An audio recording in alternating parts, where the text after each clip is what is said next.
Hello everyone, good morning, જય શ્રી કૃષ્ણ. કેમ છો? હું સવારમાં નાહી ધોઈને રેડી થઈ ગઈ છું અને તો તમે જોઈ શકો છો કે સવારના 7 વાગે રેમ્બો દેખાય છે. વાવ, એકદમ બ્યુટીફુલ.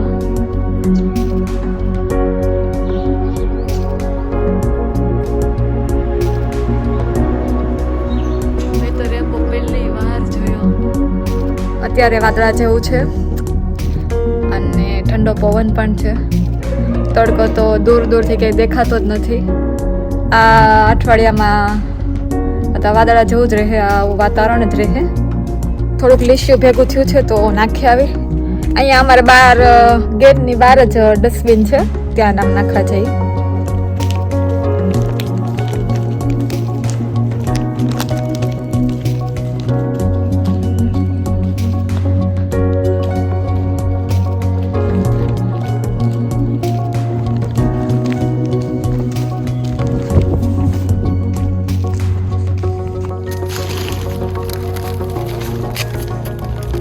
દરવાજો બહુ કઠણ છે.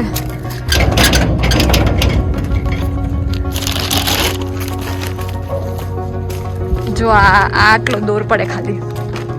એમ તો બહુ દૂર ન કહેવાય, નજીક જ કહેવાય. હું સંતરા તોડવા ગઈ હતી ને ત્યાં જ.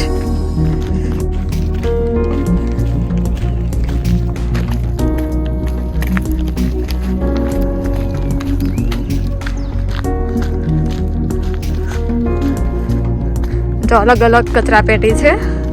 સૂકો કચરો, ભીનો કચરો, કાચની બોટલનું બધું અલગ અલગ એ રીતે નાખવાનું આવે.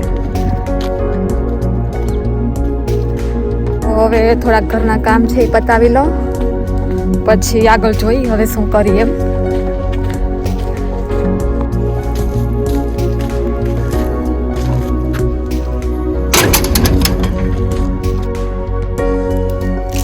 અમારા ઘરે એવોકાડો આવી ગયા છે.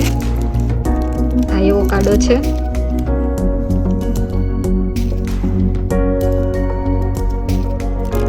આટલા બધા એવોકાડો છે. આ એવોકાડો અમારે ક્યાંથી આવ્યા છે? આપણે આવ્યા છે એવોકાડો તો એક ફ્રેન્ડ છે એના ફાર્મ પરથી આવ્યા છે આટલા બધા એવોકાડો. અને અત્યારે ભાભી જ્યુસ બનાવવાનું કે છે, તો અત્યારે જ્યુસ બનાવવા માટે બદામ કટ કરે છે.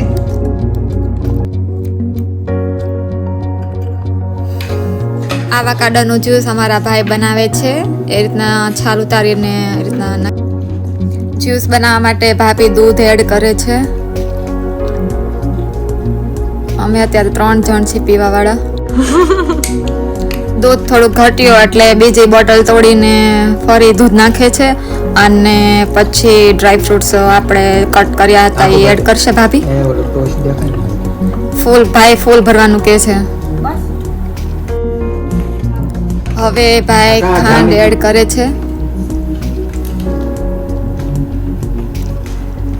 અમારી ખાંડ જામી ગઈ છે. ખાંડ અમારે ભૂક્કો હોય, એટલે આપણે જે ઇન્ડિયા મળે ને એવી નહીં, થોડીક અલગ હોય છે સાવ.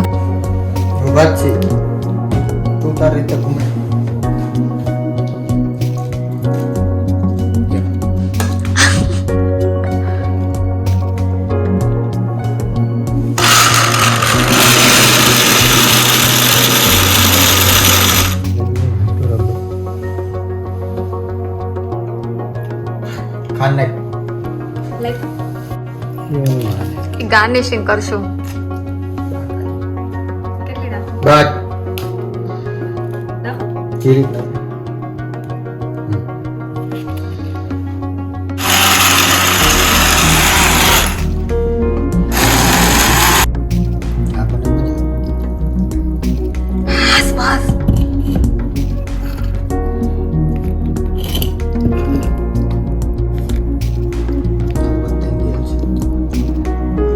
આવાકાડોનો જ્યુસ ટેસ્ટ એનો મને તો બદામ શેક પીતા હોય ને એવો ટેસ્ટ લાગ્યો.